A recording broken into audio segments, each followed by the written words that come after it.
نفسیات کے مطابق آپ ان باتوں کی وجہ سے پریشان رہتے ہیں۔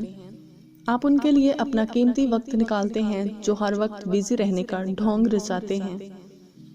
آپ ان کو عزت اور محبت دیتے ہو جو آپ کو کچھ نہیں سمجھتے۔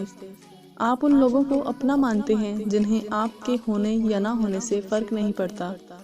آپ ان کی حد سے زیادہ کیئر کرتے ہیں جو آپ کو اہمیت نہیں دیتے۔ سارے پول کھل جانے کے بعد ہر منافق انسان تھوڑے سے آنسو ضرور بہاتا ہے اور دکھی چہرہ بناتا ہے، وفاداری کا ڈرامہ رچاتا ہے تاکہ اسے ایک آخری بار ڈسنے کا موقع مل سکے۔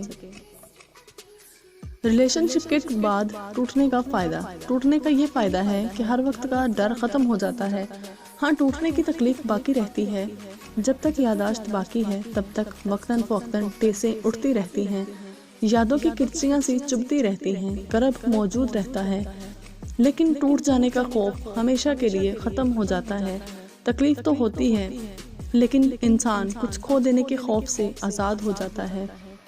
اہم بات، ماضی کی بری یادیں اور اشیاء ضائع کر دیں اور یاد رکھیں آپ کے سامنے مستقبل کے نئے دروازے کھلے ہیں۔ جا کر اپنی مرضی کی خوشیاں تلاش کریں۔ آپ خوش نظر آتے ہیں لیکن آپ کو خوشی محسوس نہیں ہوتی۔ ڈپریشن آپ کے ساتھ یہی کرتا ہے۔ ماہر نفسیات کے مطابق کمزور رشتے کی ایک یہ بھی نشانی ہے کہ آپ دوسرے شخص کو خود سمجھا بھی نہیں سکتے بلکہ کسی دوسرے شخص کو کہتے ہیں کہ یار آپ ہی اسے سمجھا دو، میری بات نہیں سمجھ رہا۔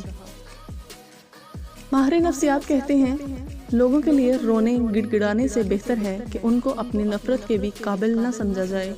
ان کے لیے اتنی سزا ہی کافی ہے کہ آپ خوش ہیں ان کے بغیر۔ انسان کی پہلی ترجیح عزت ہونی چاہیے۔ رشتہ چاہے کوئی بھی ہو، محبت یک طرفہ چیز ہو سکتی ہے مگر عزت یک طرفہ کبھی نہیں کی جا سکتی۔